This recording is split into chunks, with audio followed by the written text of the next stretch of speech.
Assalamualaikum warahmatullahi wabarakatuh. Alhamdulillahirabbil alamin. Wabihi nasta'in ala umurid dunya waddin. Wassalatu wassalamu ala asrofil anbiya'i wa mursalin sayyidina wa maulana Muhammadin. Amma ba'.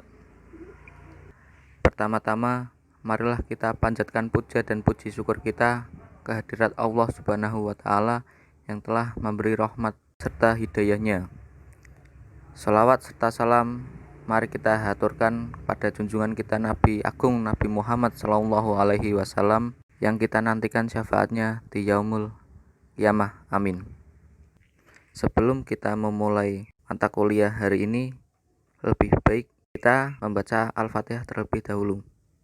Ala hadiniyah wa ala kulli sholihah. Al-Fatihah. A'udzubillahi minasyaitonirrajim. Bismillahirrahmanirrahim. Alhamdulillahirabbil alamin. Arrahmanirrahim. Maliki yaumiddin. Iyyaka na'budu wa iyyaka nasta'in. Ihdinas siratal mustaqim. Siratal ladzina an'amta 'alaihim ghairil maghdubi 'alaihim waladdallin. Amin.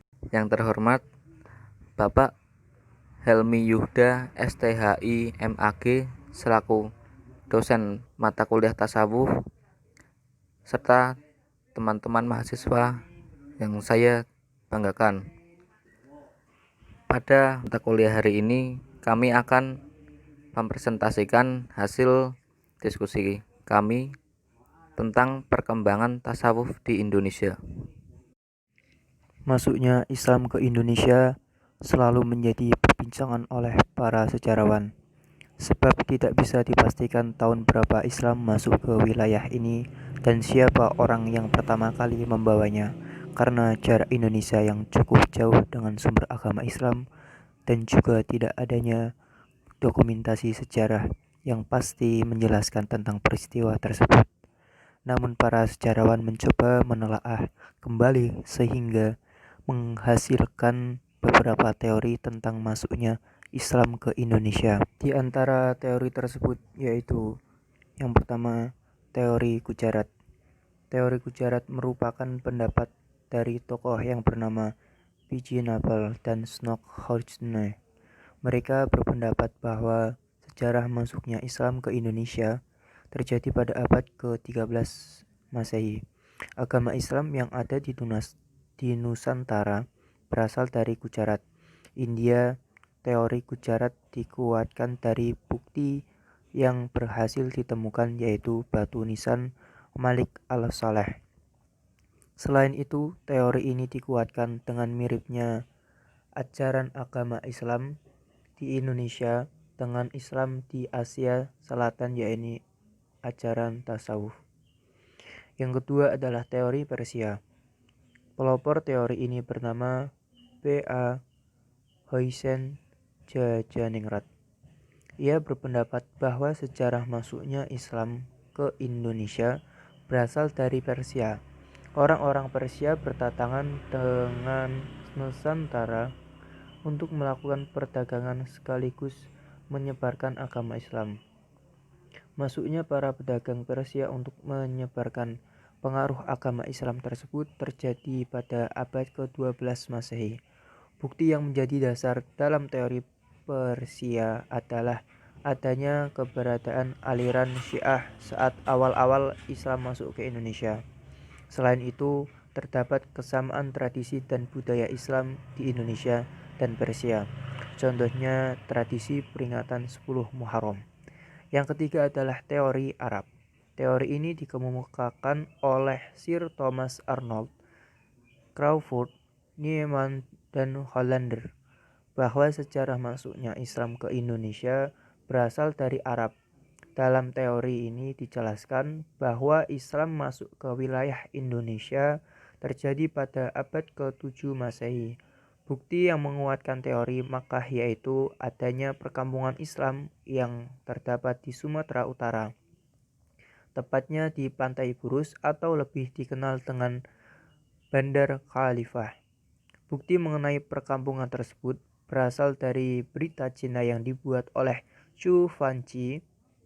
Orang-orang dari Arab tersebut selain melakukan perdagangan juga menyebarkan agama Islam. Kemudian mereka membuat perkampungan Islam di daerah tersebut. Tokoh-tokoh tasawuf di Indonesia beserta ajarannya. 1. Hamzah Fansuri. Hamzah Fansuri merupakan seorang penyair tasawuf yang hidup semasa pemerintahan Sultan Iskandar Muda di Aceh 1606 sampai 1636. Tahun kelahiran dan kematiannya tidak diketahui dengan pasti. Namun, ada pendapat yang mengatakan Hamzah Fansuri dilahirkan di kota Barus, sebuah kota oleh seorang Arab zaman dahulu dinamai Fansur. Itulah sebabnya di belakang namanya disebut Fansuri.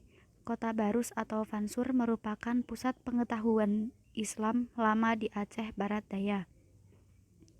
Masa hidupnya diperkirakan sebelum tahun 1630-an karena Samsudin Pasai yang menjadi pengikutnya berkomentar dalam buku tulisannya Syarub bahwa Hamzah Fansuri meninggal pada tahun 1630. Yang kedua, Nur al-Din Ar-Raniri.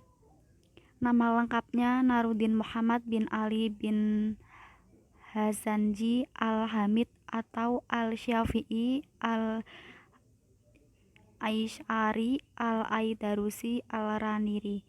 Tempat kelahirannya di Ranir, sebuah kota pelabuhan tua di pantai Gujarat, India. Tahun kelahirannya tidak diketahui pasti, tetapi kemungkinan adalah menjelang akhir abad ke-16. Ibunya berasal dari Melayu dan ayahnya berasal dari keluarga imigran Hadramaut yang mempunyai tradisi panjang berpindah ke Asia Selatan dan Asia Tenggara. Yang ketiga, Abdul Rauf As-Singkili.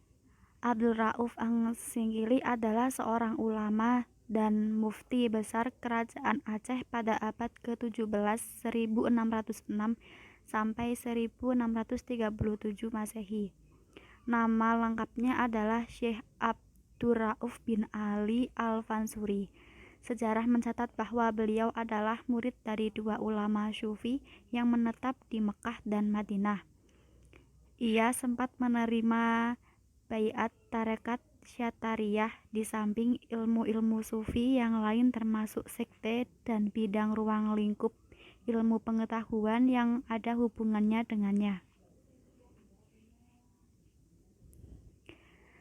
As-Singkili selain dikenal sebagai ulama Sufi juga dikenal sebagai pengarang di antara karyanya yaitu 1. Di bidang ilmu fikih, ia menulis Mir'ah at-Tulab fi Tashri' al-Ma'rifat al-Ahkam Asyariyah li al-Malik al-Wahhab. 2. Di bidang ilmu tafsir, ia menulis Tarjamah al-Mustafid. 3. Di bidang ilmu hadis, ia menulis Syarah Arba'in An-Nawawi dan Al-Mawaiz Al-Badi'ah. 4. Di bidang ilmu kalam, ia menulis Kifayat Al-Muhtajin ila Masyrab Al-Muwahhidin Al-Qailin bin Wadah Al-Wujud. Yang kelima, di bidang tasawuf, ia menulis Asmid Al-Majid dan Risalah Mustasharah fi Bayan Syuruh Asy-Syaikh wa Al-Murid. Yang keempat, Kiai Haji Soleh Darat. Nama yang sering dicantumkan dalam beberapa kitab karyanya adalah Syekh Haji Muhammad Saleh bin Umar As-Samrini yang biasa dikenal dengan Kiai Saleh Darat. Dicantumkannya kata darat yakni suatu daerah dekat pantai utara Semarang, tempat mendaratnya orang-orang dari luar Jawa. Kiai Soleh Darat dilahirkan di Kedung Jumbleng, Mayong, Jepara. Tidak diketahui tanggal dan bulan lahirnya, tetapi tahun kelahirannya diperkirakan 1820. Ayahnya bernama Umar, salah seorang pejuang dan kepercayaan Pangeran Diponegoro di Jawa bagian utara Semarang.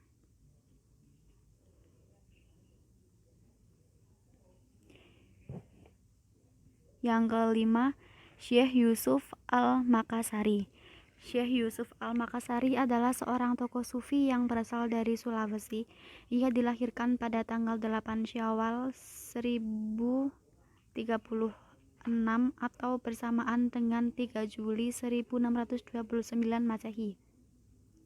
Nama aslinya adalah Muhammad Yusuf. Ia terkenal dengan gelar Aisyah Al-Hajj Yusuf Abu Mahasin Hadiyatullah Taj Al-Kalwati Al-Makassari Al-Bantani.